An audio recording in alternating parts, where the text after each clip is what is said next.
ضلال مبین صدق اللہ العظیم۔ بزرگان عزیز بھائیوں اور دوستوں، نبی اکرم صلی اللہ علیہ وسلم کو مکی زندگی میں جن حالات کا سامنا ہوا اس کے متعلق گزشتہ جمعہ کو روشنی ڈالی گئی تھی کہ آپ علیہ السلام کو نبوت ملنے کے بعد مکی زندگی میں دین کے دعوت کے سلسلے میں کئی مشکلات کا سامنا ہوا، دین کی دعوت کے راستے میں کئی رکاوٹیں ڈالی گئی، لیکن اللہ تبارک و تعالیٰ نے بتدریج ایسے حالات پیدا فرمائے کہ مذہب اسلام کو قوت بھی حاصل ہوتی رہی۔ اس پر میں نے 2-3 واقعات بھی بیان کیے تھے۔ ضماد بن ثعلبہ رضی اللہ عنہ، حضرت حمزہ رضی اللہ عنہ، عمر ابن خطاب رضی اللہ عنہ کا اسلام لانے کا واقعہ کہ ان سے دین کو بڑی تقویت ملی، لیکن پھر بھی بہرحال پریشانی کا سلسلہ جاری تھا۔ اسلام لانے والے مسلمان تنگی کی زندگی مکہ میں گزار رہے تھے، طرح طرح کے مشکلات کا سامنا تھا۔ آپ علیہ السلام کے اصحاب اور رفقا کو سخت آزمائشوں سے گزرنا پڑ رہا تھا، تو اللہ تبارک و تعالیٰ نے یہ سبیل پیدا کی کہ اللہ کے نبی علیہ السلام نے اللہ تعالیٰ کے حکم سے مسلمانوں کو مکہ کے علاوہ دوسری جگہ ہجرت کی اجازت دے دی۔ چنانچہ پہلے حبشہ ہجرت کی اجازت دی گئی، کیونکہ اس وقت حبشہ کا جو بادشاہ تھا اس کے متعلق یہ مشہور تھا کہ وہ منصف ہے، عادل مزاج ہے اور رحم دل ہے۔ اس بادشاہ کا لقب تھا نجاشی اور اس کا نام تھا اسحما۔ یہ سن نبوی 5 کا واقعہ ہے کہ مسلمانوں کو اجازت ملی کہ مکہ کی تکالیف سے تھوڑی سی راحت ملے، دوسری جگہ پر امن حاصل ہو۔ اجازت ملنے پر حبشہ کی ہجرت کے لیے ایک چھوٹی سی جماعت تیار ہوئی، جس میں 12 مرد تھے اور 5 عورتیں تھیں۔ یہ حبشہ کی پہلی ہجرت کہلاتی ہے۔ ان میں حضرت عثمان غنی رضی اللہ عنہ بھی تھے، اور آپ علیہ السلام کی بیٹی حضرت رقیہ جو حضرت عثمان غنی رضی اللہ عنہ کی اہلیہ محترمہ تھی، وہ بھی اس ہجرت میں شامل تھی۔ یہ جماعت حبشہ کی ہجرت کے لیے نکلی۔ درمیان میں دریا پڑتا تھا، کشتی پر سوار ہو گئی۔ مکہ والوں کو پتہ چلا تو تعاقب کرنا چاہا، لیکن چونکہ یہ کشتی پر سوار ہو گئے تھے تو نامراد یہ لوگ واپس آ گئے۔ حبشہ پہنچنے کے بعد کچھ ہی دن گزرے تھے، امن چین کی زندگی گزار رہے تھے کہ وہاں مسلمانوں کو ایک جھوٹی خبر ملی۔ جو خبر ملی وہ افواہ تھی کہ مکہ کے لوگ سارے کے سارے مسلمان ہو گئے۔ اب مکہ والوں کے ظلم سے بچنے کے لیے حبشہ آئے تھے، تو جب ان کو یہ پتہ چلا، یہ جھوٹی خبر ملی کہ مکہ کے لوگ مسلمان ہو گئے ہیں، تو ان کو یہ اندازہ ہوا کہ اب ہمیں اپنے وطن واپس چلے جانا چاہیے۔ مکہ آنے کے بعد ان کو پتہ چلا کہ یہ خبر جھوٹی تھی۔ اللہ کے نبی صلی اللہ علیہ وسلم نے ان سے فرمایا کہ کوئی بات نہیں، اگر دوبارہ ہجرت کرنا چاہو تو اجازت ہے۔ تو دوسری مرتبہ میں پہلے کے مقابلے میں بڑی جماعت تیار ہوئی۔ اس میں 86 مرد تھے اور 17 عورتیں تھیں۔ دوبارہ ہجرت کر کے یہ حبشہ پہنچے۔ حبشہ میں چین، سکون اور عافیت کی زندگی گزارنے لگے۔ مکہ والوں کو یہاں جب یہ پتہ چلا کہ یہاں ان کو ہم طرح طرح کی مصائب سے گزار رہے تھے، ہماری ان سے دشمنی تھی، تو یہ مصائب سے بچنے کے لیے حبشہ گئے اور وہاں چین اور سکون سے زندگی گزارے، یہ ہماری برداشت سے باہر ہے۔ ان کو حسد ہوا، جلن ہوا، تو مکہ والوں نے جمع ہو کر یہ ارادہ کیا کہ نجاشی بادشاہ کے پاس ہمارے نمائندے بھیجے جائے اور بادشاہ سے کہا جائے کہ یہ بددین لوگ ہمارے یہاں سے بھاگ کے تمہاری زمین پر آئے ہیں، ان کو یہاں سے ملک بدر کر دو، یہاں سے بھگا دو، تمہارے ملک سے واپس کر دو۔ اس کام کے لیے 2 آدمیوں کو تیار کیا گیا، ایک عمرو بن عاص بن وائل اور دوسرے عبداللہ ابن ربیعہ۔ یہ دونوں مکہ سے بہت سارے ہدایہ اور تحائف لے کر نجاشی بادشاہ کے ملک حبشہ میں پہنچے۔ حبشہ میں پہنچ کر پہلے انہوں نے زمین ہموار کرنا چاہی، یعنی بادشاہ کے جو قریبی تھے، دربار میں جو وزراء کہے جاتے تھے اور جو عمرا تھے، ان سے پہلے ملاقات کی، کچھ ہدایہ ان کو پیش کیے اور ان کو اس بات پر آمادہ کیا کہ ہمارے ملک سے، مکہ سے جو لوگ یہاں آئے ہیں یہ بددین ہے، آئندہ کل ہمارا ارادہ ہے کہ دربار میں یہ بات بادشاہ کے سامنے پیش کی جائے، تو تم ہماری تائید کرنا اور حمایت کرنا کہ بغیر کسی تحقیق کے بادشاہ ان کو ملک بدر کر دے، یہاں سے واپس بھیج دے۔ چونکہ یہ دنیا دار تھے، عمرا اور وزراء، ہدیہ اور تحائف کو لے لیا، رشوت لے کر انہوں نے اس بات کا اطمینان دلایا کہ آئندہ کل دربار میں ہم تمہاری پوری تائید اور حمایت کریں گے۔ بادشاہ جب صبح دربار قائم ہوا تو یہ دونوں دربار میں پہنچے۔ بادشاہ سلامت کے پاس ہدیہ اور تحائف لے کر انہوں نے اپنی بات رکھی کہ ہم مکہ سے آئے ہیں اور ہمارے یہاں سے کچھ لوگ بھاگ کر تمہارے ملک میں آ گئے ہیں اور بددین ہیں، لہذا ہم یہ چاہتے ہیں کہ ان کو یہاں سے بھگا دو۔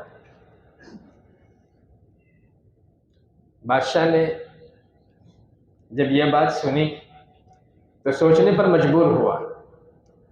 جو درباری تھے، عمرا اور وزراء، گزشتہ انہوں نے رشوت لی تھی، وہ بھی بادشاہ سے کہنے لگے کہ یہ دونوں ٹھیک کہہ رہے ہیں، اور جو لوگ یہاں آئے ہیں ان کو یہاں بلائے بغیر، آمنا سامنا کیے بغیر یہاں سے ان کو واپس کر دیا جائے۔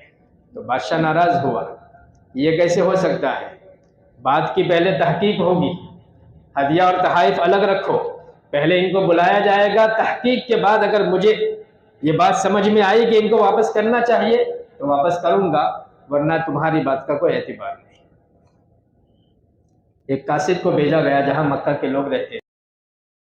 جب قاصد پہنچا تو یہ لوگ آپس میں مشورہ کرنے لگے، مکہ کے مسلمان، کہ بادشاہ کے پاس جائیں گے تو ہم سب کا ایک ساتھ بولنا یہ اچھا نہیں ہے، لہذا ہم اپنے اندر سے کسی کو نمائندہ بنا دیں کہ ہم سب کی طرف سے وہ بات بادشاہ کو پیش کریں۔ چنانچہ اس کے لیے جعفر ابن ابی طالب رضی اللہ عنہ کو نمائندہ بنایا گیا، جن کو جعفر طیار بھی کہا جاتا ہے۔ جعفر طیار رضی اللہ عنہ بادشاہ کے دربار میں پہنچے اور انہوں نے دیکھا کہ مکہ کے لوگ آئے ہیں، ہدیہ اور تحائف بھی رکھے ہوئے ہیں، لیکن بادشاہ کے سامنے انہوں نے یعنی جعفر ابن ابی طیار نے 3 سوال پیش کیے کہ میں چاہتا ہوں کہ ان مکہ والوں سے ان 3 سوال کے جواب لیے جائیں۔ پہلا سوال میرا یہ ہے کہ ان سے یہ پوچھا جائے کہ کیا ہم غلام تھے، مکہ میں کسی کے غلام ہو اور آقا کی اجازت کے بغیر ہم بھاگ کر آئے ہو، ہم بگوڑے غلام ہیں؟ ان سے پوچھا جائے۔ تو عمرو بن عاص بن وائل سے پوچھا گیا، تو عمرو بن عاص بن وائل نے کہا کہ نہیں، یہ غلام نہیں ہیں، آزاد تھے، بلکہ یہ اچھے خاندان کے لوگ ہیں۔ دوسرا سوال کہ کیا ہم نے کسی کا قتل کیا ہے کہ قصاص کے بدلے میں ہم کو وہاں بلایا جا رہا ہو؟ عمرو بن عاص بن وائل نے کہا کہ نہیں، کسی کا قتل بھی نہیں کیا ہے، تھے مشرک، لیکن پھر بھی جھوٹ بولنا عیب سمجھا جاتا تھا، اس لیے سوال کا جواب صحیح دیا کہ نہ یہ بگوڑے غلام ہے نہ کسی کا قتل کیا ہے، قاتل بھی نہیں ہے۔ تیسرا سوال کہ کیا ہم نے کسی کے مال کو چرایا ہے کہ اس کی سزا میں ہم کو واپس بلایا جا رہا ہو؟ جواب ملا کہ نہیں، کسی کا مال بھی نہیں چرایا ہے۔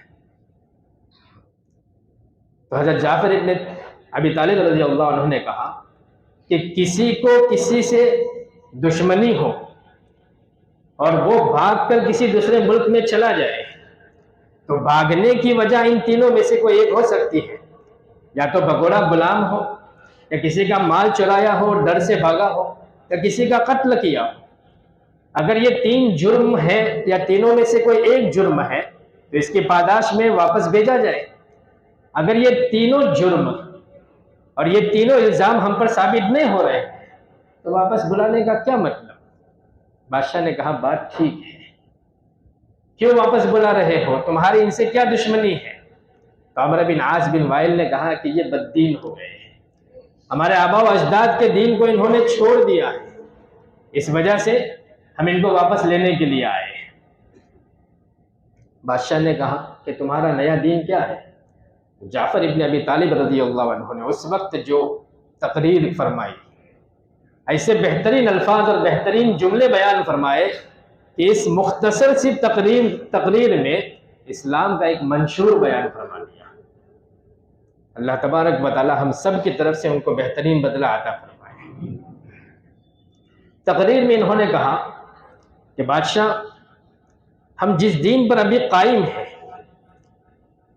ہم اللہ کو ایک مان رہے ہیں، اس سے پہلے ہم اللہ کے ساتھ شریک ٹھہراتے تھے، شرک کرتے تھے، ایک اللہ کے علاوہ کئی بتوں کی پوجا کرتے تھے، جن بتوں کو اپنے ہاتھوں سے بناتے تھے اسی کے سامنے سجدہ کرتے تھے، ہم مردار بھی کھاتے تھے، پڑوسیوں کے ساتھ ناروا سلوک کرتے تھے، رشتہ داروں کو تنگ کرتے تھے، حرام اور حلال کی کوئی تمیز نہیں تھی، ناجائز اور جائز کا کوئی فرق نہیں تھا، ہم اپنی مرضی میں جس کو چاہا حلال کر دیا، جس کو چاہا حرام کر دیا۔ جب یہ باتیں ہمارے اندر تھی، ہم انتہائی رذیلانہ زندگی گزار رہے تھے کہ اللہ تبارک و تعالیٰ نے ہمارے ہی اندر سے، ہمارے ہی خاندان سے ایک نبی کو پیغمبر بنایا۔ یہ 40 سالہ زندگی ان کی ہمارے سامنے تھی، 40 سال کی عمر میں ان کو نبوت سے سرفراز کیا گیا، 40 سالہ ان کی زندگی کا تجربہ ہمارے سامنے تھا کہ وہ انتہائی وفادار تھے، صادق تھے، امین تھے۔ تو انہوں نے جو بات پیش کی وہ بہترین بات ہمیں لگی، ان کی بات پر ہم نے یقین کر لیا کہ وہ سچے تھے، امانت دار تھے، اور انہوں نے ہمیں جو بات بتائی وہ یہ بتائی کہ معبود تو ایک ہوتا ہے۔ معبودان باطلہ کا انکار کیا کہ یہ طرح طرح کے معبود جو تم نے بنائے ہیں، اپنے ہاتھوں سے تراشے ہیں، یہ باطل معبود ہے، ان کی عبادت نہیں کرنی ہے، ایک اللہ کی عبادت کرو، سچ کا راستہ اپناؤ، سچ کو اپناؤ، جھوٹ سے بیزاری کرو، امانت داری کا لحاظ کرو، پڑوسیوں کے ساتھ اچھا سلوک کرو، رشتہ داروں سے اچھا سلوک کرو، اور خون ریزی سے بچو، جھوٹ سے بچو، دھوکے سے بچو، خیانت سے بچو، یتیم بچوں کے ساتھ اچھا سلوک کرو، کسی پر تہمت مت لگاؤ۔ یہ اچھی اچھی باتیں ہم کو بتائی، ہم کو ان کی باتیں اچھی لگی، اس لیے ہم نے اس دین کو قبول کر لیا۔ بادشاہ نے کہا کہ یہ تو اچھا دین ہے، بات تمہاری مجھے پسند آئی، لہذا اچھے لوگ تو میری دھرتی پر باعث برکت ہے، میں ایسے لوگوں کو کیوں واپس کروں؟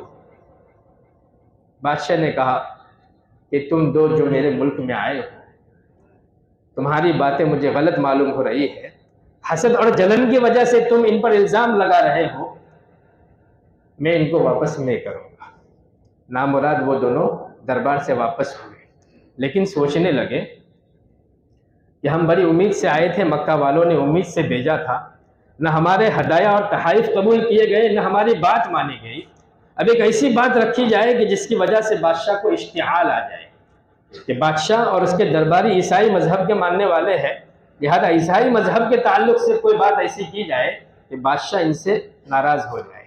دوسرے دن پھر دربار میں حاضر ہو گئے، بادشاہ سے کہا کہ بادشاہ سلامت، یہ آپ کے مذہب عیسائی مذہب کے متعلق خراب عقیدہ رکھتے ہیں، اور عیسیٰ علیہ السلام اور مریم رضی اللہ عنہا کے بارے میں یہ بری بری باتیں کرتے ہیں۔ بادشاہ نے کہا اچھا ایسی بات ہے، بلایا گیا اور ان سے پوچھا گیا کہ عیسیٰ اور مریم کے متعلق تمہارا کیا عقیدہ ہے؟ تو چونکہ اس وقت سورہ مریم نازل ہو چکی تھی تو حضرت جعفر طیار رضی اللہ عنہ نے 2 رکوع پورے پڑھ کر سنا دیے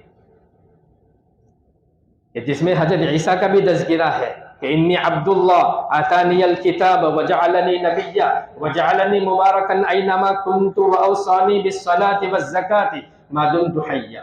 مریم رضی اللہ عنہا کہ وذکر فی الکتاب مریم اذ انتبذت من اہلہا مکانا شرقیا فاتخذت من دونہم حجابا فارسلنا الیہا روحنا فتمثل لہا بشرا سویا. پورے 2 رکوع پڑھ کر سنائے. تو ان آیات کا بادشاہ پر اور بادشاہ کے درباریوں میں جو بڑے بڑے پوپ اور پادری اور راہب جو تھے ان پر بڑا اثر ہوا. یہ لوگ رونے لگے اور ان کے آنسوؤں سے ان کی داڑیاں تر ہو گئی اور ان کی جو کتابیں سامنے رکھی ہوئی تھی ان کتابوں کے اوراق آنسوؤں کی وجہ سے بھی بڑا اثر ہوا بادشاہ پر. بادشاہ نے کہا ایک زمین سے تنکا اٹھایا اور ان لوگوں سے کہا کہ عیسیٰ اور مریم ان باتوں میں اس تنکے سے بھی ذرہ برابر فرق رکھنے والے نہیں ہیں. یعنی جو باتیں کہی گئی وہ ساری ہو بہو ہمارے مذہب کی باتیں ہیں, اس میں ذرہ برابر فرق نہیں ہے. لہذا تم لوگ حسد اور جلن کی وجہ سے آئے ہو, تمہیں میرے ملک سے ابھی در بدر کیا جائے گا, تمہیں میرے ملک میں رہنے کی اجازت نہیں. یہ مکہ کے مسلمان چین سکون اور عافیت سے میری دھرتی پر رہ سکتے ہیں, ان کو کسی طرح کی کوئی تکلیف نہیں ہوگی. نامراد ان کو وہاں سے واپس جانا. کتابوں میں آتا ہے کہ نجاشی بادشاہ مسلمان ہو گیا تھا. اللہ کے نبی صلی اللہ علیہ وسلم مدینہ منورہ میں ہجرت فرما گئے, اس کے بعد نجاشی بادشاہ کا انتقال ہوا تھا. اللہ کے نبی صلی اللہ علیہ وسلم نے اس کے انتقال پر مسلمانوں کو, صحابہ کو ایک میدان میں جمع کیا اور اللہ کے نبی صلی اللہ علیہ وسلم نے غائبانہ نماز جنازہ ادا فرمائی. علماء لکھتے ہیں کہ اس وقت اللہ تبارک و تعالیٰ نے درمیان کے تمام پردے اور حائل کو, تمام پردے اور جو رکاوٹیں تھیں ان کو ہٹا دیا تھا, اور ایسا تھا گویا اللہ کے نبی نماز پڑھ رہے تھے اور جنازہ سامنے رکھا ہوا تھا. تو اللہ کے نبی صلی اللہ علیہ وسلم نے ایک ایسے شخص کی, ایک ایسے عادل اور منصف بادشاہ کی کہ جس نے نبی کو دیکھا نہیں, اللہ کے نبی نے ان کی عزت فرمائی, نماز جنازہ ادا کی. اور حضرت عائشہ رضی اللہ عنہا تو یہ فرماتی ہے کہ جب نجاشی بادشاہ کا انتقال ہوا تو ان کی قبر سے ہمیشہ ایک روشنی نظر آتی تھی. تو جس شخص کی اللہ کے نبی نے ایمان اور صالحیت کی ضمانت دی ہو تو اس کا اللہ کے یہاں کیا درجہ ہوگا. بہرحال ان کی وجہ سے مسلمانوں کو چین, سکون اور راحت کی زندگی حبشہ کے اندر حاصل رہی. لیکن یہاں مکہ کے جو کفار اور مشرکین تھے ان کی حسد اور جلن میں بڑھوتری ہوتی رہی کہ ہم جو ان پر تکالیف اور مصیبتیں ڈال رہے ہیں اور ان پر مصائب کے پہاڑ توڑ رہے ہیں, لیکن دوسری طرف اسلام کو غلبہ حاصل ہوتا رہتا ہے. کہ ضماد بن ثعلبہ اسلام لائے, حضرت عمر اسلام لائے, حضرت حمزہ اسلام لائے. مذہب اسلام کو دن بدن تقویت ملتی جا رہی ہے, دن بدن اسلام کا دائرہ بڑھتا جا رہا ہے.